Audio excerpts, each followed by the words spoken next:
Buenos días, amados hermanos, hermanas que están en casa. Gracias por estar constantemente llevando en secuencia los sermones de los días domingos, y hoy precisamente estamos ya para iniciar el mes de noviembre, ya al cierre del calendario litúrgico, y estamos precisamente con los sermones a considerar en esta oportunidad.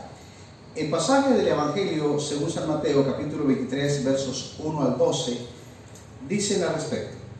La palabra del Señor dice así: Entonces habló Jesús a la gente y a sus discípulos diciendo: En la cátedra de Moisés se sientan los escribas y los fariseos.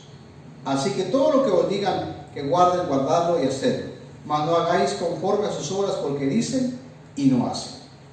Porque atan cargas pesadas y difíciles de llevar y las ponen sobre los hombros de los hombres, pero ellos ni con un dedo quieren moverlas. Antes hacen todas esas cosas para ser vistos por los hombres, pues ensanchan sus filacterías y extienden los flecos de sus mantos y aman los primeros asientos en las cenas y las primeras sillas en las sinagogas y las salutaciones en las plazas, y que los hombres los llamen rabí, rabí. Pero vosotros no queráis que os llamen así, rabí, porque uno es vuestro maestro, el Cristo, y todos vosotros sois hermanos. Y no llaméis Padre vuestro a nadie en la tierra, porque uno es vuestro Padre, el que está en los cielos. No seáis llamados maestros, porque uno es vuestro Maestro, el Cristo. El que es mayor de vosotros sea vuestro siervo, porque el que se enaltece será humillado, y el que se humilla será enaltecido. El tema a considerar en esta oportunidad es: maestro solo uno hay. Solo hay un maestro, no hay dos. Saber distinguir entre los falsos maestros y el verdadero maestro, y continuar con sus enseñanzas que nos ha dejado en su Evangelio. Eso es muy importante para recordar el tema de esta hermosa hora. Verso 1. Entonces habló Jesús a la gente y a sus discípulos diciendo. Esta expresión, entonces, dirigiéndose a las multitudes y a los discípulos, su denuncia pretende abrirle los ojos para que conozcan la calidad de los que se proclaman maestros y se liberen de su yugo. Fíjense bien esa expresión misma. Les habló a la gente y a sus discípulos diciendo. Verso 2. En la cátedra de Moisés se sientan los escribas y los fariseos. Declaró la expresión: en la cátedra de Moisés se sientan los escribas y los fariseos. En Deuteronomio capítulo 18, verso 15 y verso 18, profeta de en medio de ti, profeta de tus hermanos, como yo, te levantará Jehová tu Dios, a él oiréis. Profeta les levantaré de en medio de sus hermanos como tú, y pondré mis palabras sobre su boca, y él les hablará todo lo que yo le mandare. Les hablará todo lo que yo le mandare. Esta expresión de la Torá del Antiguo Testamento nos ayuda a recordar entonces que la palabra dicha en la Torá era una palabra vigente hasta el día de Jesús. Se mantenía el mismo pensamiento que se dio en aquella época. Y esto es muy importante recordar, precisamente ese pensamiento. ¿Por qué? Porque ciertamente cuando Jesús se presenta por primera vez a una sinagoga y es tomado en cuenta, él no lee la Torá, él lee a los profetas. Y cuando él habla que la profecía se ha cumplido, él la explica, que es en él. Todos aquellos que lo están oyendo parecieran ser sorprendidos y no aceptan la idea de que Jesús es el profeta que Dios ha puesto en medio de su pueblo, y a él todos debemos de oír como lo oyeron ellos en ese momento. Nótese bien esta palabra. Por eso hay que distinguir entonces entre el maestro y los falsos maestros. Así que la expresión es como los sucesores de Moisés. nótese bien esto, el puesto de los profetas lo han tomado los doctores de la ley. Y sus observantes, se ha sustituido la referencia a Dios propia de los profetas por la referencia a un código comentado e interpretado que ahoga al hombre en la casuística. Recuérdense los 613 mandamientos que se distinguían en la ley y todos obligatorios por igual. Cuando veía esos 613 mandamientos, decía, e imposible es encontrar a alguien que los pueda cumplir a cabalidad como ser humano. Era increíble todo esto que exigían los 613 entre preceptos, mandamientos, leyes, y también recordamos nosotros cómo ellos tomaban esos mandamientos. Vamos a describir quiénes eran los fariseos. Descripción de los fariseos. Los fariseos buscaban el prestigio a cualquier precio. Ellos querían ser los más importantes de su tiempo. Ellos formaban un partido político que querían alcanzar el reino por medio del estricto cumplimiento de la ley. Nótese bien, la élite religiosa en su momento se mostraban como modelo de santidad y perfección con el fin de meter al pueblo por el camino del fanatismo religioso. Ojo con esto. ¿Qué pretendían ellos? Meter al pueblo por el camino del fanatismo religioso. Caer entonces en algo que no sea sustentado por la palabra, sino que algo muy superficial y que ahí estaba bien, gracias, que no necesitaban ahondar las escrituras. Pero sus aspiraciones verdaderas eran adquiridas. El poder, dice, con el apoyo popular. Ellos querían ganar adeptos, ganar a las multitudes. Jesús le reprocha a los fariseos la pretensión de cargar al pueblo con 613 mandamientos que ellos mismos no cumplían. Estos eran una carga extremadamente pesada e inútil. Los fariseos se exhibían como hombres. Nótese bien, ellos eran hombres, ¿sí? Se exhibían ahí como hombres. Ahora, Jesús les reprocha a los fariseos la pretensión de cargar al pueblo, ¿sí? Esos 613 mandatos. Ellos, en su exhibición como humanos, se pretendían ser piadosos, hombres puros, hombres cuidadosos de lo que enseñaban, pero no estaban dispuestos a realizar lo más importante de la ley, que es entonces la misericordia y la justicia. Óigase bien eso. La misericordia y la justicia. Ellos podían hablar muy bien de la ley, podían expresarla, interpretarla, darla a entender, pero ellos no tenían nada que ver con la ley en ese momento. No querían compromiso en un momento. Sí. Ellos no sabían qué era la misericordia ni qué era la justicia. Verso 3. Así que todo lo que os digan que guardéis, guardadlo y hacedlo, mas no hagáis conforme a las obras que dicen y no hacen. Todo lo que os digan, es decir, todo lo que la ley estaba diciendo en su momento, ¿sí?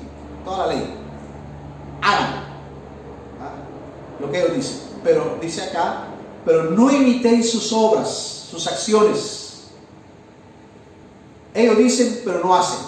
Jesús no solo ataca la conducta, sino también dice la doctrina de los fariseos. No pueden, por tanto, estar recomendando que hagan lo que dicen. Decir y no hacer. Es lo que Jesús está diciendo en el verso 3. Al final. Mas no hagáis conforme a sus obras, porque dicen y no hacen. Verso 4. Porque atan cargas pesadas y difíciles de llevar, y las ponen sobre los hombros de los hombres, pero ellos ni con un dedo quieren moverlas. La doctrina propuesta por los letrados es una carga insoportable, insoportable. Es más, ellos que la promueven como obligatoria no ayudan nada en su observancia. Se detienen de los que tendrían que observarlas. No pretenden, por tanto, en ayudar a los hombres, sino a dominarlos por medio de su doctrina, la de ellos. la que ellos enseñaban, pero que no hacían. Eso es muy importante. El Señor mandó entonces a decir que ellos deberían de hacer entonces, prácticamente, debían de hacer la voluntad del Señor. Debían entonces moverse, como lo dice el verso 4, moverse precisamente y hacer la voluntad de Dios y no lo que ellos estaban queriendo imitar en su manera de comportarse. Muy bien. 5 y 6. Todo lo hacen para llamar la atención a la gente. Se ponen distintivos ostentosos, ¿sí? Es decir, que su ropa es elegante, su ropa es carísima, su ropa atrae a muchas personas, bolas grandes en el manto, les encantan los primeros lugares en los banquetes y los asientos de honor en las sinagogas. Distintivos ostentosos, este término significa medio de protección contra el mal, y en el contexto judío probablemente medio de custodia o conservar en la memoria la ley de Moisés. Consistían en unos colgantes que llevaban escritos ciertos pasajes de la ley y eran el cumplimiento al pie de la letra de Éxodo 13, 9, 18, Deuteronomio 6, 3, 11, 18, se colgaban en la frente, en la muñeca, en los días de trabajo para la oración de la mañana, y se pronunciaba una bendición a Dios. ¿Dónde sigue esto? Una bendición a Dios. Esto era lo que ellos estaban haciendo, precisamente, atracción. Versos 7 y 8. Que les hagan reverencia por la calle. Buscaban ser entonces tenidos por gente importante. Que la gente viniera y los reverenciara. Que les llamen rabí. Vosotros en cambio no dejéis llamar rabí, dice, pues vuestro maestro es uno solo y vosotros, todos sois hermanos. Jesús insiste en la igualdad entre los suyos. Nadie en su comunidad tiene derecho a rango o privilegio. Nadie depende de otro para la doctrina. Óigase bien esto. Nadie depende de otro para la doctrina. Y esto es muy importante tener que recordar para nosotros. Sí. Único maestro, sí. Todos sois hermanos. Jesús insiste, ¿sí?, en la igualdad entre los suyos. Nadie en su comunidad tiene derecho a rango o privilegio. Nadie puede de otra, dice, de otro para la doctrina. Dice, la doctrina, el único maestro es Jesús mismo. Todos los cristianos son hermanos iguales. Nótese la expresión. El único maestro es Jesús mismo. Todos los cristianos son hermanos iguales. Qué interesante recordar esta enseñanza de parte de Dios para con nosotros por medio de su palabra. Verso 9. Y no os llaméis padre, título de los maestros y miembros del gran consejo. Hechos 7:2 y 22:1 significaba transmisor de la tradición y modelo de vida. No te sirve esto. Ellos eran los responsables de ser los ejemplares en enseñanza, en doctrina, pero también en vida práctica. Verso 10. No seáis llamados maestros porque uno es vuestro maestro, el Mesías. Solo tenemos un maestro, se llama Jesucristo. El término usado por San Mateo es consejero, un guía espiritual. Es él, en cuanto a Mesías, el que señala el camino y el objeto de seguimiento. Recuerden las palabras. Él dijo, yo soy la verdad y la vida. Nadie viene al Padre si no es por mí. Ahora viene precisamente el verso 11. La invitación de Jesús. Verso 11. El que es mayor de vosotros, sea vuestro siervo. El más grande de vosotros será servidor vuestro. Establecida la diferencia entre los rabinos y el de los discípulos, define Jesús cuál es la verdadera grandeza. En oposición a las pretensiones, los letrados y fariseos pretenden el espíritu de servicio en contraste. Nótese bien esto. A la falta de ayuda de los maestros de la ley, a los que tienen por qué cumplirla. Nótese bien. Verso 12, que es el cierre entonces en este momento. porque el que se enaltece será humillado, y el que se humilla será exaltado. Por el deseo de preeminencia, enuncia Jesús el principio que ha de orientar a su comunidad. La estima que pretenden los rabinos ante los hombres es desestima a los ojos de Dios. Nótese bien la experiencia. Jesús invita. ¿A qué invita Jesús? A los suyos, a aprender de lo que saben los fariseos, pero no a imitar su actitud de vida en efecto. Ellos enseñaban muchas cosas valiosas de las Sagradas Escrituras, pero no estaban dispuestos a someterse a las exigencias de la palabra de Dios.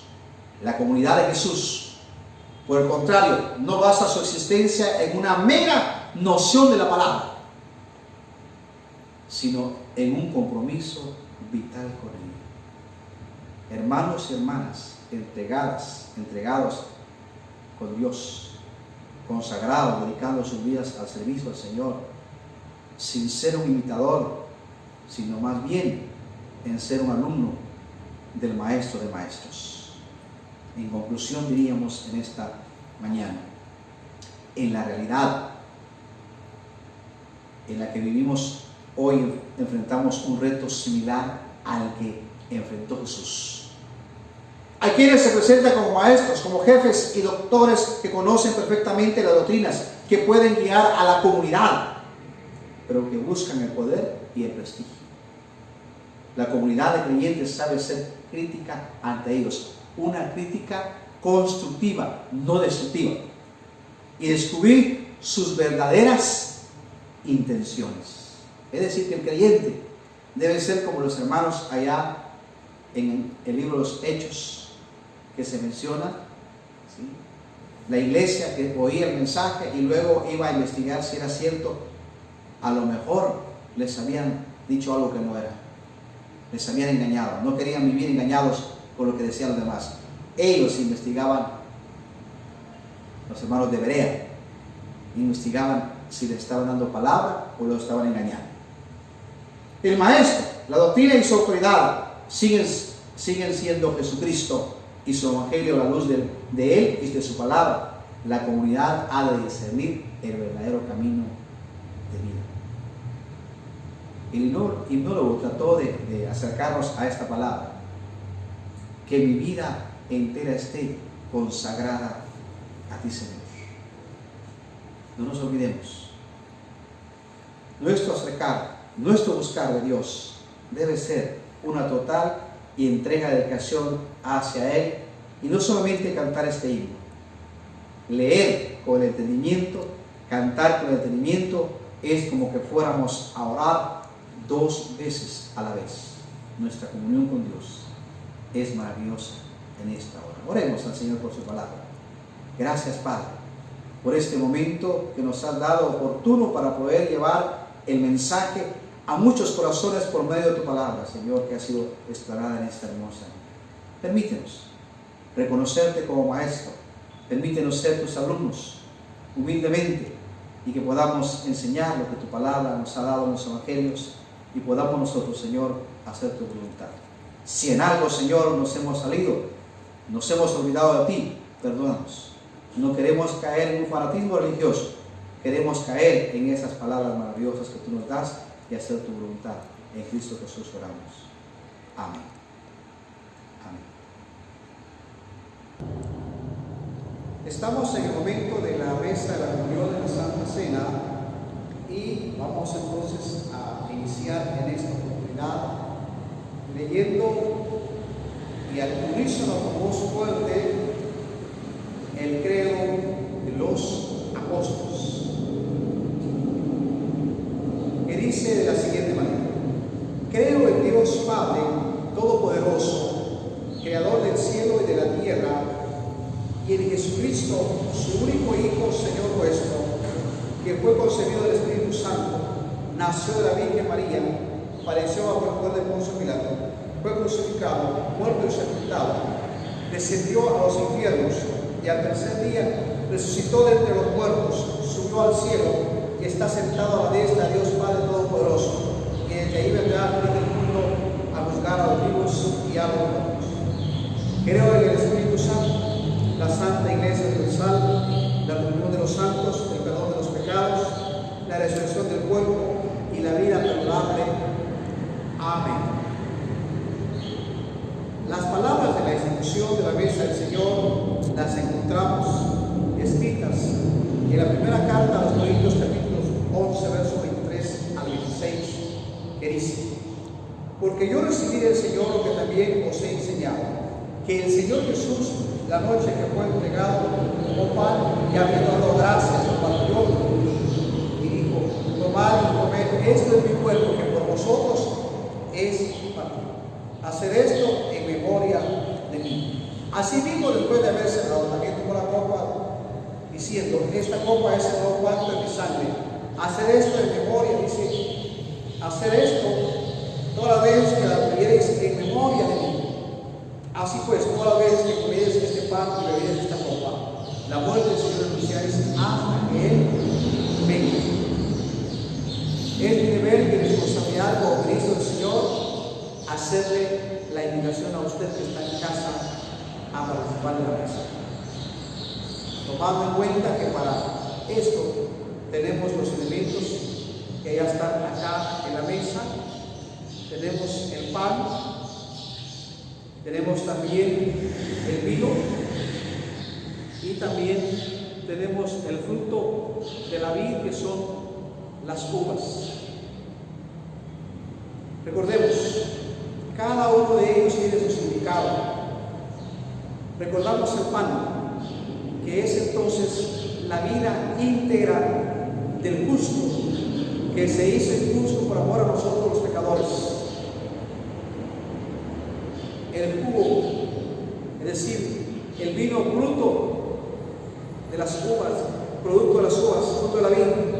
Hoy lo tenemos en los hermanos, que significa bendición y gozo y alegría de servirle al Señor.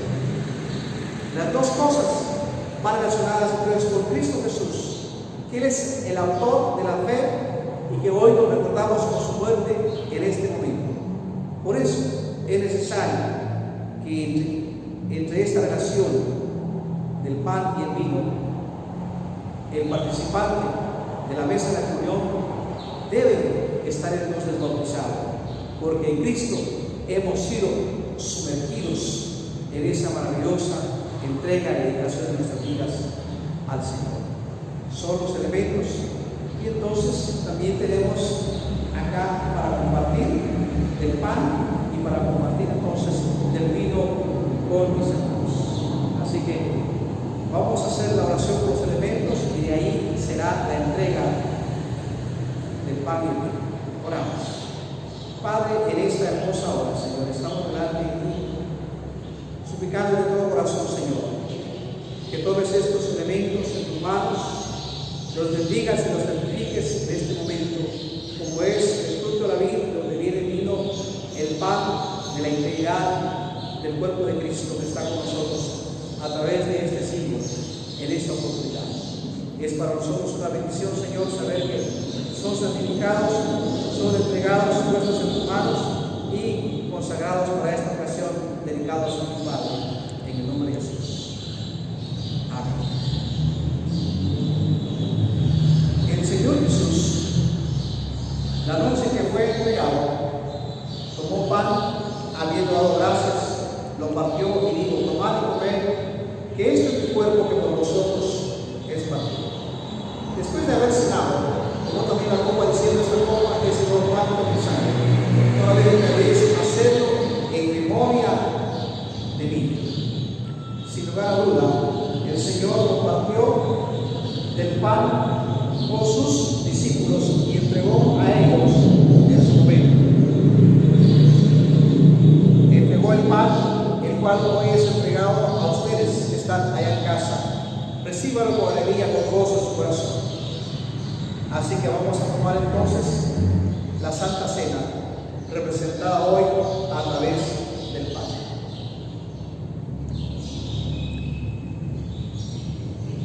Gracias, Señor, por darnos la oportunidad de poder participar del pan. Como ministro del Señor, les invito a ustedes que están en casa a que juntos participemos del pan.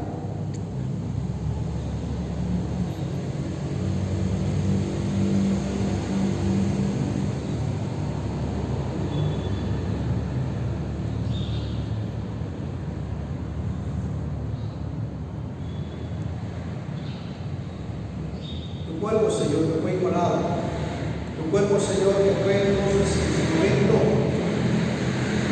maltratado y golpeado, desde el pretorio hasta el Gólgota. Ahí, Señor, sufriste dolores por nosotros, padecimiento por causa de nuestros pecadores.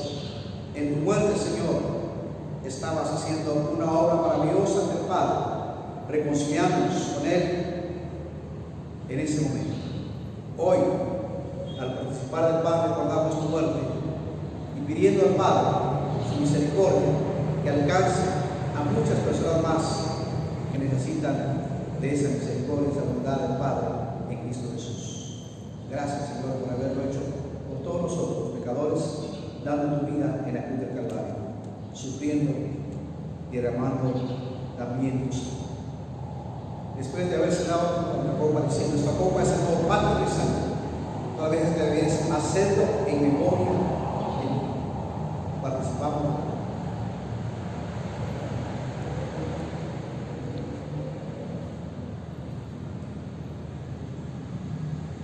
Tu sangre maravillosa, que fue entregada por todos nosotros, que fue derramada hasta la última hora. Y aún el centurión romano, que tomó la lanza y abrió el costado, y vio que del costado salía más que solamente agua, y dijo: verdaderamente, este era el Hijo de Dios. Y el cielo se estremeció a la hora. Qué bendición, Señor, saber que tú lo entregaste a todos nosotros, diciendo: Padre, en tus manos encomiendo mi espíritu, consumado es. Y pidiendo al Padre perdón por lo que habían crucificado, porque no sabían lo que habían hecho, lo estaban haciendo solos. Nosotros te pedimos también, Señor, en este momento, que nos ayudes a seguir siempre adelante en nuestra fe, en nuestra confianza, y que no nos apartemos ni a diestra ni a siniestra, sino que sigamos siempre adelante creyendo en ti, buscando tu rostro y sirviendo a tu Padre. En el nombre de Jesús.